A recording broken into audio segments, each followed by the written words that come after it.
Zarin looked around, as if the people would be able to hear him. He leaned into Eris and whispered, "I think."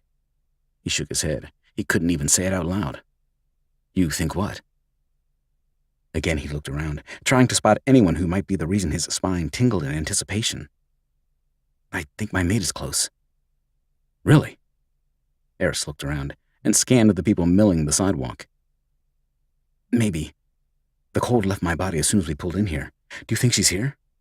And if she is, why the hell is she here of all places?" "Who knows?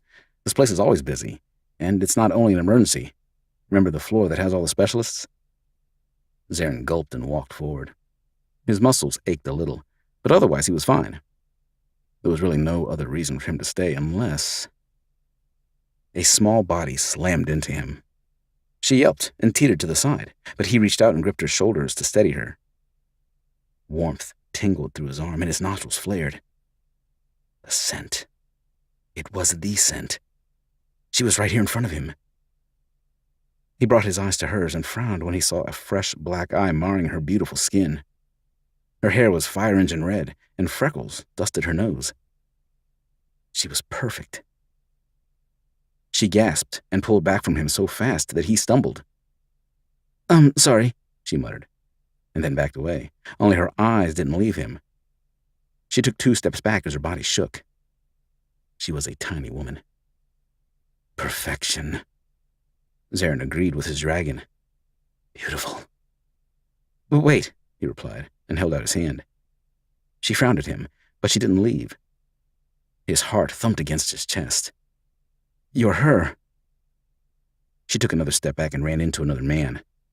The man glared down at her, distracting Zarin enough that he took his attention from her. When he looked back, she was gone. Damn, she was fast. He could have easily followed her, but he sensed she was spooked and someone had hurt her. Must protect her. He knew that already.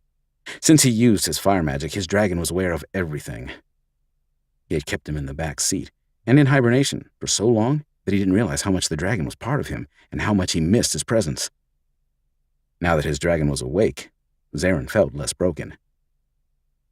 The whole time, he'd forgotten that Eris was there. When he turned toward his king, he saw a look of pride and, of course, sympathy in his comforting eyes. He'll have to chase her down, it seems. Excitement laced through his veins at the thought of the chase. Apparently his dragon liked that idea very much. It's on. Since he felt up to par, better than par actually, he no longer needed to go to the emergency room. In fact, what he wanted to do was find his mate, throw her over his shoulder, and take her home. He had a feeling she wasn't going to accept him easily. Not hard in the way Andrea was with Elias at the beginning. That damned woman ran too much.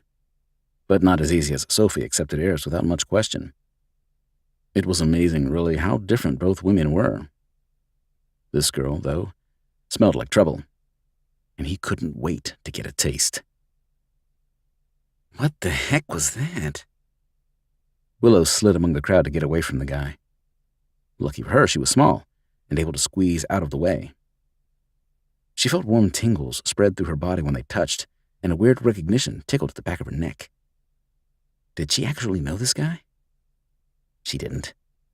Willow knew she would remember meeting someone like him, but he acted like she was the only person in the world he ever wanted to see again.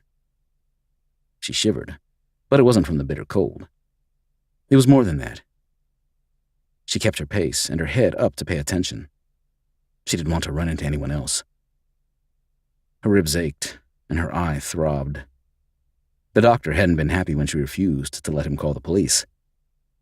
"But ma'am, I have to report any signs of abuse." She cringed.